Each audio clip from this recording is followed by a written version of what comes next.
Bismillahirrahmanirrahim. Assalamualaikum warahmatullahi wabarakatuh. Yang saya hormati pimpinan Komisi 5 beserta anggota Komisi 5 DPR RI.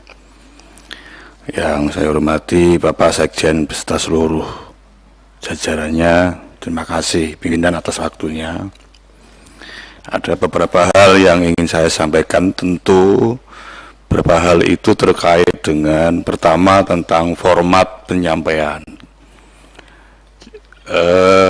Kalau tidak salah, Presiden Republik Indonesia itu berkali-kali menyampaikan ke publik bahwa paper dari masing-masing kementerian, lembaga maupun pemerintah yang lain itu bagaimana bisa dibaca dengan baik oleh siapapun, ringkas, padat, dan tentunya itu bisa memudahkan semua pihak untuk memahami, dan tentunya yang terakhir adalah hemat anggaran. Saya nggak bisa bayangkan model seperti ini, terus itu biayanya berapa, terus sebenarnya arti urgensinya untuk kepentingan Indonesia, masyarakat itu seperti apa.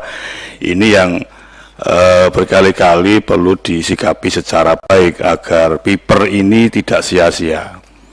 Kalau Bapak hanya menyampaikan di kesekjenan itu hanya biro ini uangnya begini begitu, itu kan sebenarnya cukup dengan yang sederhana aja, Pak. Tidak perlu yang semewah ini mewah sekali. Kalau itu banyak eksemplar, tentunya uangnya itu bisa banyak. Pada sisi lain, kita ini menyampaikan aspirasi masyarakat itu sangat susah karena uangnya semakin turun dari tahun ke tahun. Itu yang pertama. Yang kedua, Pak Sekjen, DAK tadi itu saya tertarik, bisa enggak Pak Sekjen ini mendeklar gitu ya, DAK itu seperti apa sih, jenis kelaminnya yang ada, yang akan datang ini di mana saja itu, di seluruh kabupaten kota, provinsi. Saya ingin tanya, DAK di dapil saya bagaimana itu Pak Sekjen? Bisa enggak kita ini nambah usul gitu ya, walaupun nanti Pak Sekjen ini mengkoordinasikan dengan Direktur Jenderal yang lain, tapi yang penting kan ini DAK ini penting karena setiap saya ke dapil itu yang menjadi persoalan masyarakat secara keseluruhan, ada persoalan infrastruktur, baik jalan, irigasi, embung, macam-macam yang dibutuhkan, termasuk persoalan-persoalan rehab SD, MI, infrastruktur olahraga, yang itu tentunya semua ada di kementerian ini.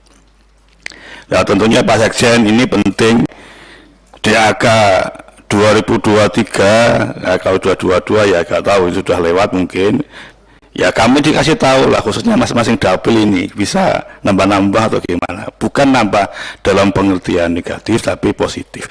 Karena kita kepingin, kami ini kan melaksanakan kegiatan reses, ada akun dapil, macam-macam itu. Banyak aspirasi yang masuk. Tetapi bagaimana aspirasi itu bisa tercover secara baik, itu kan harus disinkronkan dengan apa yang menjadi prioritas oleh pemerintah.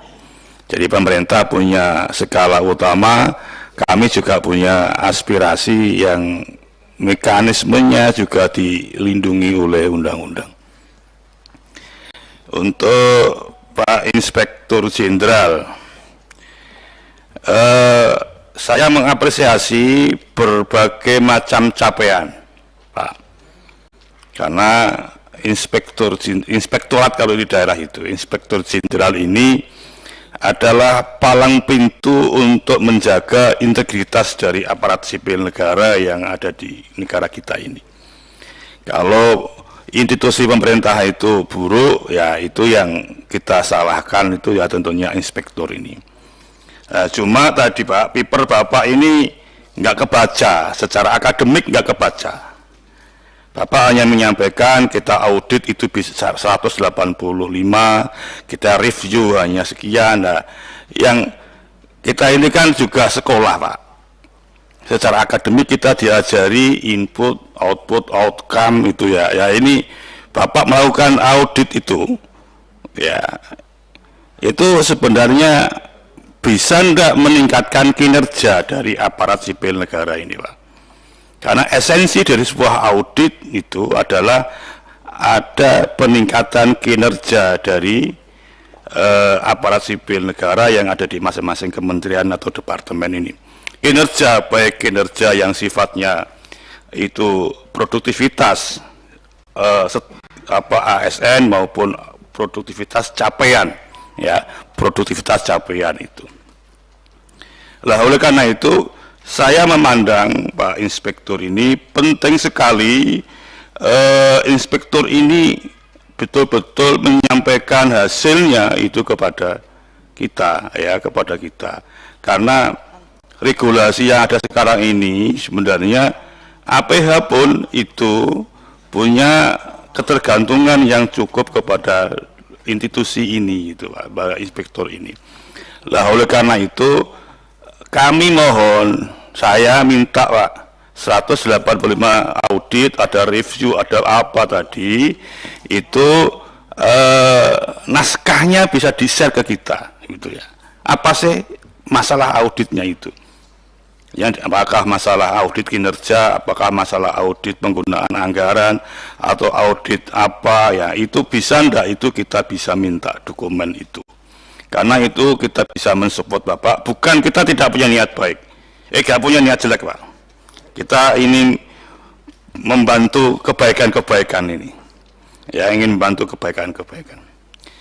Yang ketiga berkaitan dengan PPIW itu, Pak, saya ini punya cara pandang begini, Pak, terkait dengan antara sinkron antara dapil dan skala utama tadi yang Bapak sampaikan. Apakah produk bottom up atau perencanaan planning yang dilakukan oleh kementerian dengan reses yang dilakukan, Gundapil yang dilakukan oleh anggota DPR itu bisa dibentur-benturkan? Bisa nggak Pak itu disinkronkan gitu? Jadi sehingga kita enak, Pak. Kalau dibenturkan itu kan, aspirasimu itu gak sesuai dengan skala utama pemerintah, itu namanya dibenturkan, Pak. Padahal masing-masing nomenklatur ini, Pak, itu dilindungi oleh undang-undang, undang-undang perencanaan nasional maupun undang-undang tentang susduk, sumpah jabatan, itu juga mengatakan bahwa kita ini punya kewajiban secara konstitusional untuk memperjuangkan aspirasi daripada masyarakat di daerah pemilihan. Nah, oleh karena itu saya meminta kami dengan Bapak itu jangan dibenturkan. Kita itu saling memberikan support biar apa yang Bapak sampaikan direncanakan dengan yang kami terima dari masyarakat ini bisa sinkron. Kami ini hanya butuh masyarakat, Bapak jadi anggota Dewan itu bisa memperjuangkan aspirasi kami, hanya begitu aja, Pak, endingnya. Tapi kalau kami ini nggak bisa memperjuangkan apa-apa, apa yang menjadi aspirasi masyarakat melalui mekanisme proses, mekanisme apa begitu, kita ini dikatakan Bapak ini kan anggota Dewan mungkin hanya duduk, duit, apalagi itu. Ya kalau bisa ya jangan begitu, Pak. Terima kasih Pak Pimpinan, kurang lebihnya mohon maaf. Akhirul kalam, wassalamualaikum warahmatullahi wabarakatuh.